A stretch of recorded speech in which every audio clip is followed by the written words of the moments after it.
네, 안녕하세요. 오늘은 이제 6강 제목을 보시면 이제 언어와 무의식 그리고 이제 욕망하는 주체의 탄생으로 되어 있습니다. 그럼 이제 여기서 세 가지 키워드가 나오죠. 언어, 무의식, 욕망.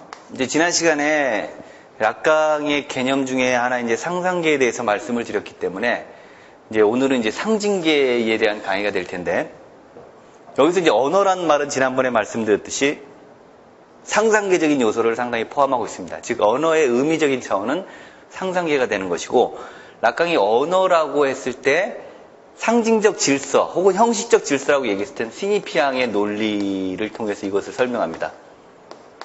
그래서 엄밀하게 말해서는 시니피앙과 상징계는 좀 다른 개념이죠. 그런데 뭐 그렇게까지 구분할 필요는 없는 거고, 일단 언어라는 것들의 본질은 시니피앙 논리에 의해서 이해가 된다. 이 정도만 알아두시면 됩니다.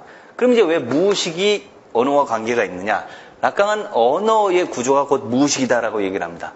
즉 언어라는 것들은 무의식의 가능 조건이다라는 얘기죠. 이것은 어떻게 보면 이제 프로이드에 대한 해석과도 굉장히 맞물리는 부분인데, 그건 좀 이따 말씀드리려고 하고, 왜냐하면 언어라는 것은 결국은 욕망을 만들어내고, 이 욕망이라는 것들이 락강에 의하면 주체를 벗어나는 지식이 됩니다. 즉 주체가 알 수 없는 지식이 바로 무의식이죠. 그렇기 때문에 이것이 욕망이라는 것은 언어에 의해서 출발이 되면서 결국은 알 수 없는 지식으로 지속되기 때문에 이게 바로 이제 무의식의 구조죠. 그럼 여기서 이제 하나의 전제를 좀 우리가 봐야 되는데, 과연 프로이드를 락강이 이런 식으로 언어적 관점에서 해석하는 게 정당한가? 이것은 이제 많은 논란이 있습니다. 사실 프로이드의 그 이론에 있어서는 락강이 무의식의 구조라고 얘기할 만한 것도 많이 발견되지만, 저처럼 시니피앙이라든지 극도의 형식주의라든지 언어가 무의식의 조건이라든지 이런 식의 주장까지는 나아가지 않거든요. 근데 락강은 이것을 프로이드 당시에는 아직 언어학이라는 학문이 본격화되지 않았기 때문에 그랬던 것들이고, 프로이드에게서 실제로 이런 면이 많이 발견된다. 그것을 이제 특히 꿈의 해석이나 일상생활의 정신병리학이나 아니면 농담과 무의식의 관계에 대해서 얘기를 많이 합니다. 제가 이제 하나의 예를 들어보면 쥐인간이 있습니다. 쥐인간. 쥐인간은 특히 프로이드가 그 농담과 무의식의 관계에서 얘기한 언어적인 어떤 법칙들이 자기가 느끼는 거랑 상당히 유사하다고 생각해서 직접 이제 프로이드를 찾아온 사람이죠. 쥐인간은 이제 강박신경증의 전형으로 분류가 되는데, 이 쥐라는 단어가 쥐인간의 신경증에서 굉장히 중요한 역할을 합니다. 이 쥐. 근데 이게 생물학적 쥐, 눈에 보이는 이런 쥐에 고정되어 있는 게 아니라 일종의 락강이 말했듯이 시니피앙의 논리처럼 움직이게 되는데, 자세히 보시면 이제 라떼라는 것들이 비슷한 발음에 또 하나 라떼라는 것과 연관이 됩니다. 라떼라는 말은 쥐가 아니라 일종의 활부금이라는 뜻인데, 쥐인간에게 있어서는 돈의 문제가 굉장히 중요하죠. 왜냐하면 자기가 사랑하는 여자랑 결혼할 수 없었던 게 바로 이 돈 문제 때문이었고, 또 아버지와 자기가 굉장히 동일한 심리로 느껴지는데, 아버지는 군대에 있을 때 바로 이제 그 돈 관리를 하다가 돈을 도박으로 날리는 바람에 이제 그 불명예스러운 그 기억들을 갖고 있습니다. 바로 여기서 라떼라는 게 중요하죠. 또 하나 이제 그래서 슈필 라떼라고 한다면 문자가 되는 노는 쥐인데, 이게 이제 노름꾼이죠. 노름꾼. 그 다음에 이제 할부금 때문에 아까도 얘기했듯이 하이라떼. 즉 결혼이라는 단어도 연관이 되는 거죠. 그래서 보면은 다 동음이어식 그 놀이를 통해서 접근이 되거든요. 라떼, 슈필 라떼, 하이라떼. 바로 이것이 이제 주인간의 신경증에서 하나의 증상의 연결고리처럼 작용하는데, 락강은 이제 이런 걸 통해서 이미 프로이드가 언어학적인 법칙은 몰랐지만 상당히 언어학적인 차원에 의해서 그 무의식이 움직여 나가는 법칙들을 이미 직관적으로 알고 있었다라고 얘기를 하죠. 이런 것들이 이제 꿈의 해석 같은 데는 굉장히 많이 나타납니다.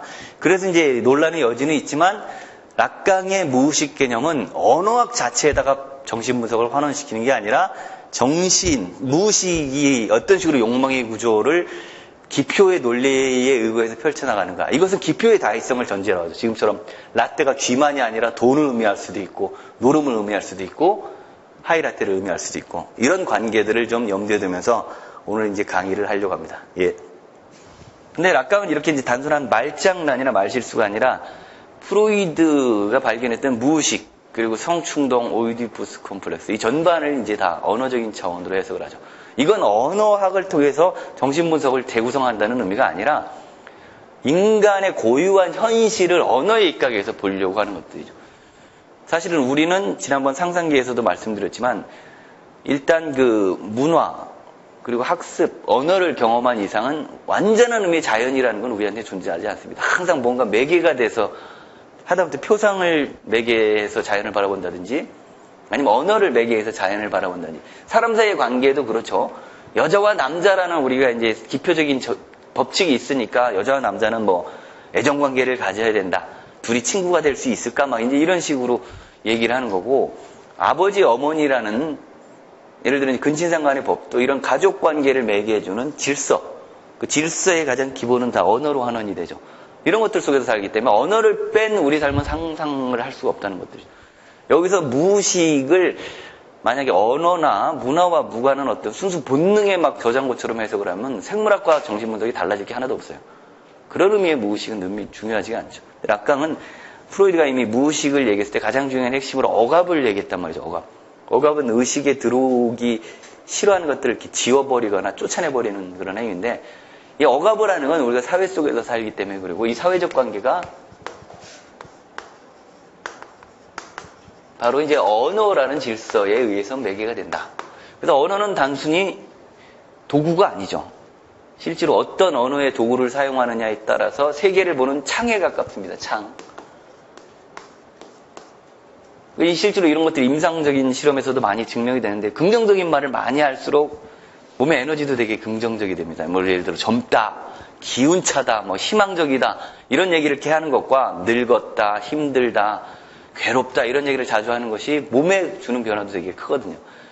그러니까 우리 상태를 표현하는 게 언어 그리고 주체들 상호간에 뭐 의사소통을 하는 게 언어일 뿐만 아니라 언어에 의해서 우리의 감정이나 우리가 보는 시각들이 많이 매개가 되기 때문에 이 언어를 뺀 관계라는 건 있을 수가 없죠. 이런 문제식에서 출발해야 되는 거고 다행히 락강에게는 소시르의 언어학이 있었습니다. 이미 프로이드는 소시르의 언어학의 존재를 몰랐지만 그렇기 때문에 이 소시르의 언어학을 통해서 인간 삶에 작용하는 어떤 그 구조들 혹은 법칙들 그리고 이런 것들이 무의식으로 작용하는 것 이거는 이미 또 여기서 레비스트로스가 이미 했던 얘기죠. 레비스트로스는 무의식이라는 게 상징계의 간극, 상징계의 빈틈이다 이런 식으로 얘기를 했습니다. 그래서 인간은 순수하게 상징적 공간 속에서 존재를 하게 되는데 상징계는 교환을 매개로 하고 교환은 물건의 교환이 아니라 언어의 교환이죠. 언어의 교환. 자, 이 물건이 뭡니까 했을 때 이건 다이아몬드다. 예를 들어 이렇게 얘기하면 그건 단순하게 다이아몬드를 지시할 뿐만 아니라 엄청난 선물이다. 이런 식의 의미도 만약에 여자한테 다이아몬드 이건 다이아몬드다 그러면 이건 내 사랑이요 이런 뜻도 되는 거죠. 혹은 내가 당신을 이만큼 생각하고 단지 그 뭔가 사물을 지시하기 위해서 우리는 언어를 얘기하는 게 아니란 말이죠. 그런데 또 이 언어 때문에 우리 관계가 많이 왜곡되기도 하죠.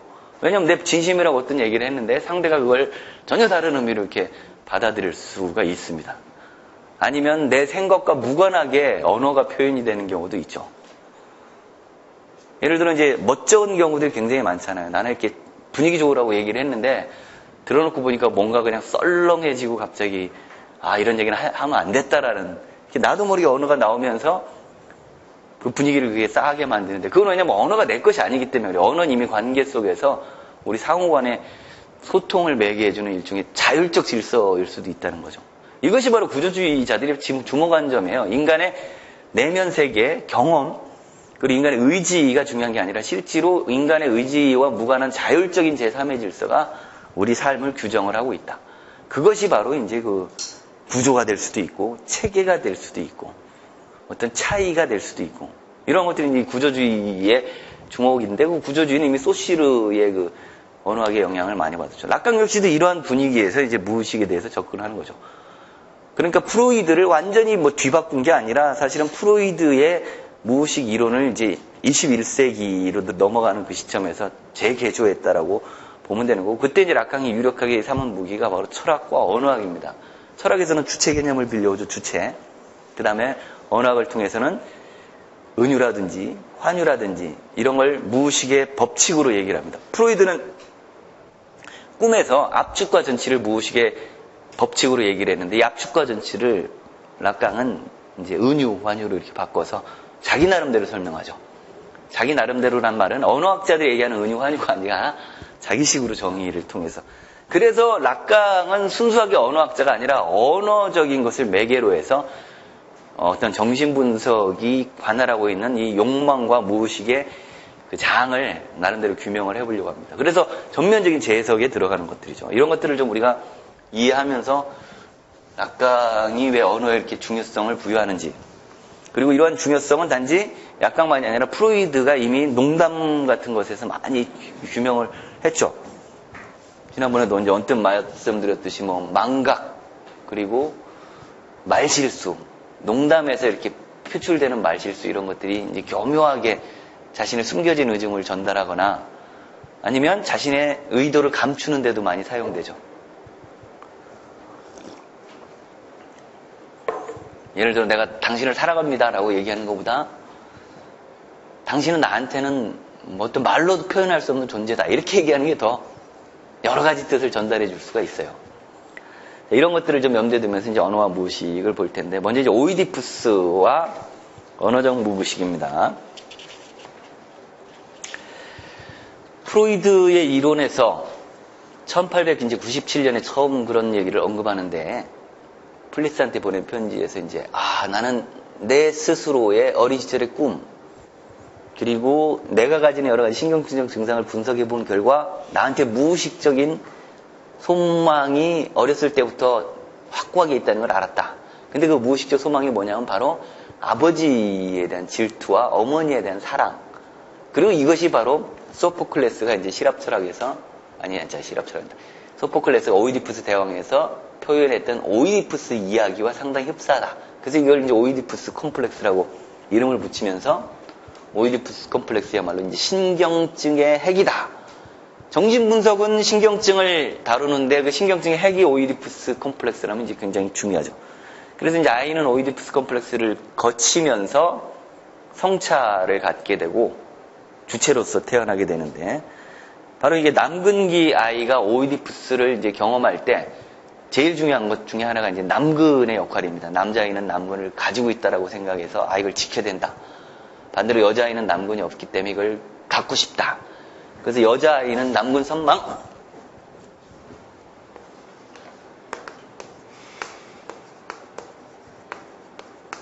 그 다음에 남자아이는 어떤 거세 불안, 이런 이제 상이한 태도가 이후의 성차에서 이제 서로의 그 성행동이나 성역할을 다르게 만들죠. 그래서 뭐 여자 같은 경우 예를 들어 이제 질투가 많다든지 이런 식으로 나아가게 되고, 남자 같은 경우는 어떤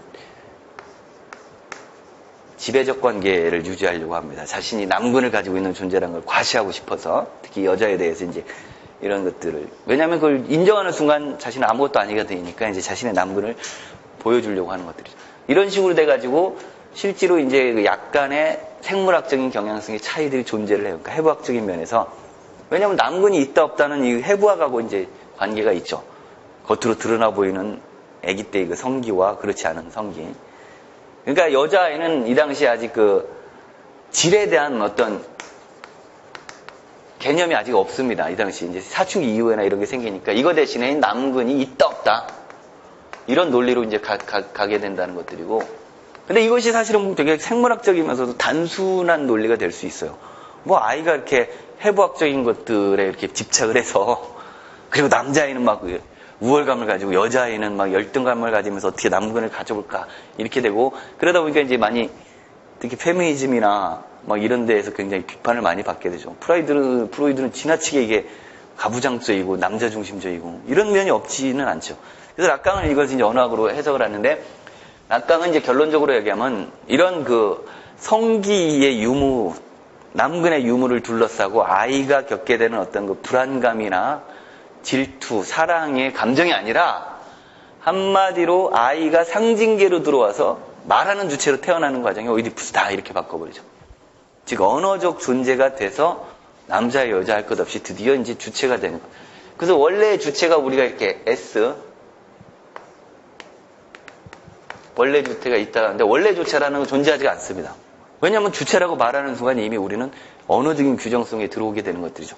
그래서 이런 주체가 아니라 언제나 빗금쳐진 주체가 되는데, 지난번에 제가 락강 이제 고도의 그 형식주의적인 모습이 있다라고 말씀을 드렸죠. 그러니까 언어와 상징계와 시니피앙 구분될 때 시니피앙은 이제 이런 논리에서 해석을 해야 됩니다. 대수학. 즉 의미가 배제된 어떤 기호적인 차원에서 이것은 주체가 빗금이 쳐져 있다는 얘기예요. 언어에 의해서 이미 관통이 돼 있고 언어에 의해서 거세돼 있고 이런 식으로. 그래서 이렇게 되는 과정이 바로 이제 오이디푸스 과정이죠. 그래서 이제 세 가지 단계를 통해서 오이디푸스 컴플렉스가 진행된다라고 얘기하는데, 첫 번째 단계는 아이가 어머니와 이렇게 완전히 합의를 한 상태입니다. 이거 1단계라고 그러죠. 이건 이제 거울 단계에 상응을 해요. 왜 거울 단계냐? 지난번에 거울 단계는 통합이 주요한 메커니즘이라고 그랬습니다. 실제 그 자신의 몸은 분열이 되어 있는데 엄마와 자기가 하나인 것처럼 이렇게 통합하려는 그 나르시시즘적 심리, 이게 바로 이제 거울 단계에 깔려 있는데 완전한 통합은 불가능하죠. 그런데 엄마와 아이는 하나가 되어 있습니다. 그래서 아이는 엄마가 자신을 욕망하고 또 엄마는 아이가 자신을 욕망하는 이런 식으로 상호관계에서 맺어져 있다고 생각하는데, 이 단계는 전혀 주체가 아니죠. 왜냐하면 주체의 그 영역이 다 어머니하고 뒤죽박죽 돼 있으니까 사실 어머니한테 이렇게 잡아먹혀 있는 상태지 이게 주체가 아니죠. 그래서 1단계는 가장 행복한 상태가 아니라 사실은 이제 그 은폐되어 있는 상태고 고도의 어떤 그 불안이 지배를 하는 시기입니다. 왜냐하면 자신의 욕망의 공간을 찾을 수가 없는 단계예요. 그래서 1단계에서 머물러 있으면 이건 거의 이제 정신병적인 구조가 됩니다. 나중에 정신병이 뭐냐 그러면 이렇게 주체가 자신의 공간을 만들어내지 못하고 어머니의 욕망 혹은 타자의 욕망이 완전히 하나로 되어 있는 겁니다. 내가 곧 타자고 타자가 곧 나예요. 구분이 없어요. 그러니까 내가 원하는 건 다 현실화될 수가 있는 거죠. 환상 속에서.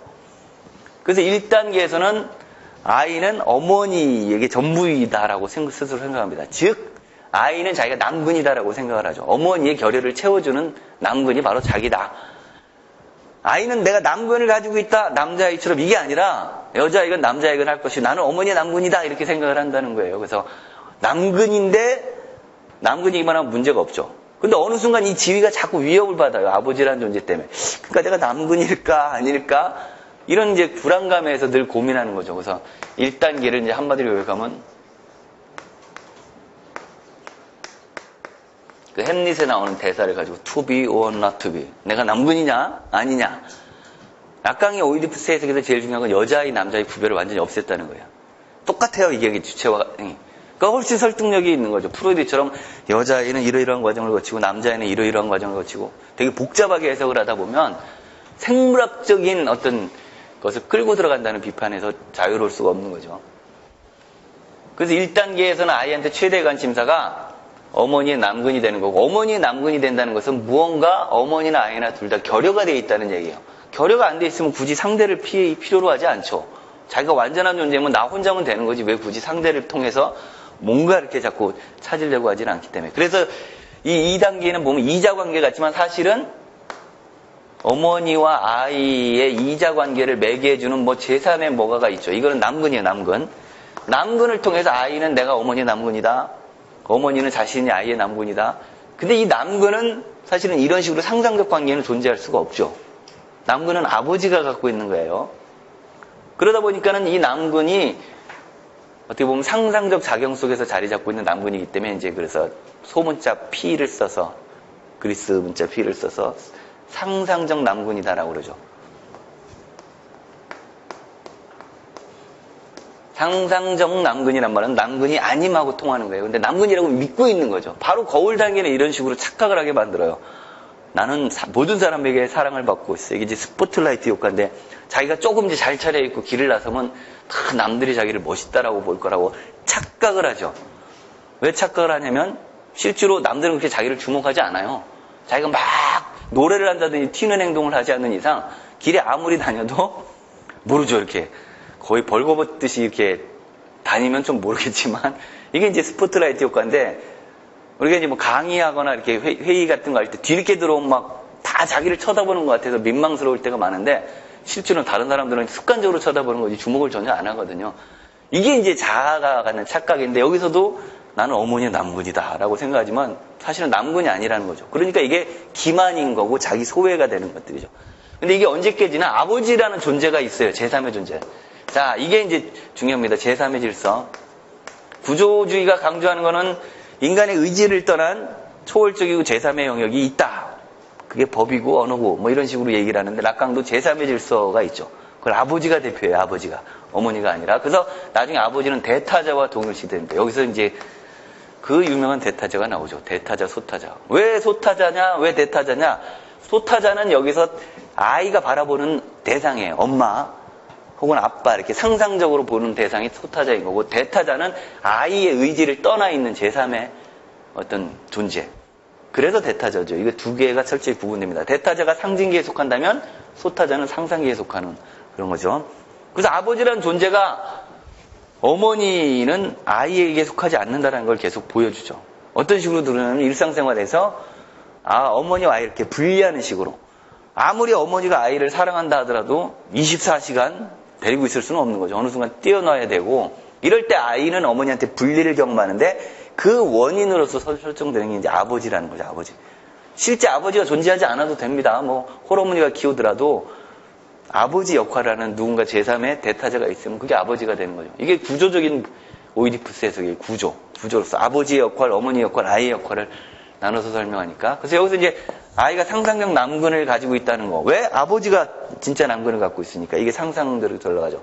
그래서 아이는 이제 심각한 고민에 직면하죠. 이 상상적인 통합관계를 깨트리고 아버지를 따라갈 것인지 아니면 여기 머무를 것인지. 근데 아이는 따라가게 돼 있습니다.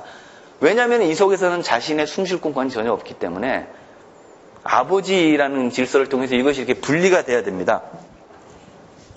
그래서 이 분리가 이루어져야지 이제 아이가 비로소 자신을 존재로서 만드는 것들인데 주체로서 이 분리가 이루어지지 않으면 아이는 불안해하는 거죠.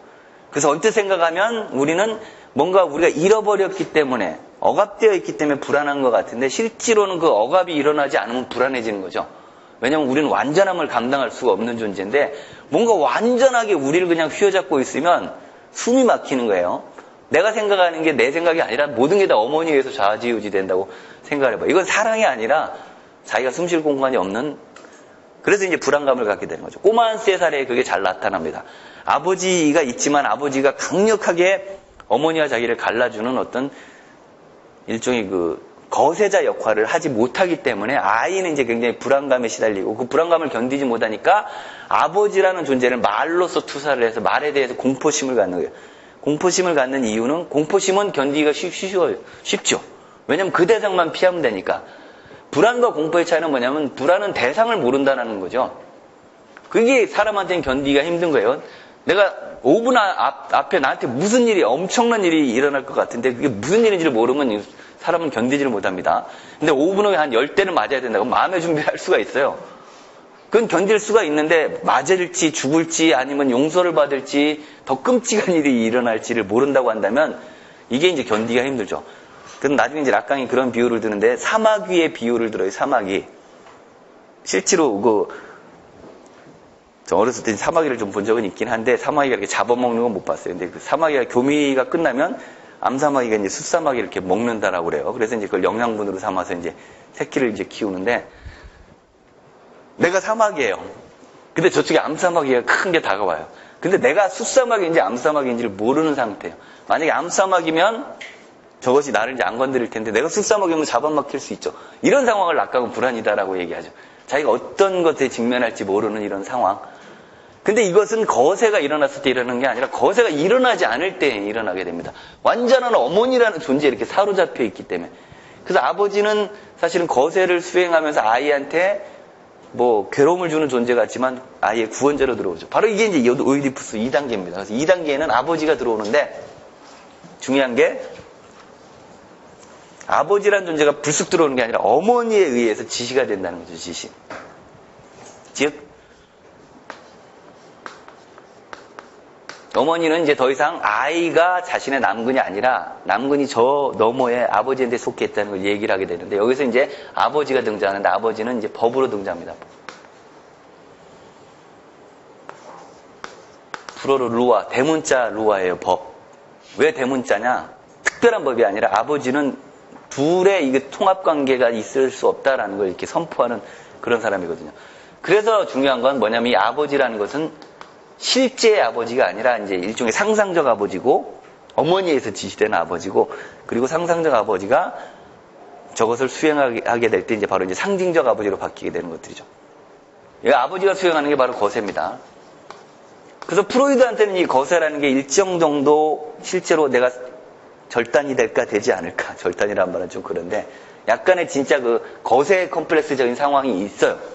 뭐 그래서 이제 그 늑대 인간 같은 경우는 어렸을 때 이제 막 장난하고 그럴 때 유모가 너 그런 식으로 하면 뭐 고추 잘라버린다 막 이런 식으로 위협을 한다든지 이런 것들이 이제 무의식에 남아서 막 영향을 미치는데 락강은 이런 식의 의미로 쓰지 않고 거세는 뭐냐면 상징계에 속해야 되는 남근이 상상계의 남근처럼 취급받을 때 이것을 바로 잡아주는 겁니다. 즉 아이를 제거하는 거죠. 상상계에서. 너는 남근이 아니다. 이런. 즉 아이가 남근이 아니라는 것과 어머니의 욕망이 자신에게 속해 있다는 걸 보여주는 게 바로 거세이기 때문에 거세는 아이로 하여금 투비라는 지위를 포기하게 만든 거예요. 넌 투비가 아니다.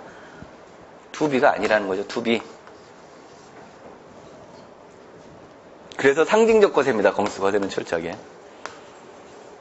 자, 2단계에 이게 들어오는 게 바로 이겁니다. 거기 써드렸죠. 2단계는 상징적 거세가 일어나고 상징적 거세를 수행하는 존재인 아버지가 바로 법을 대표하죠. 법.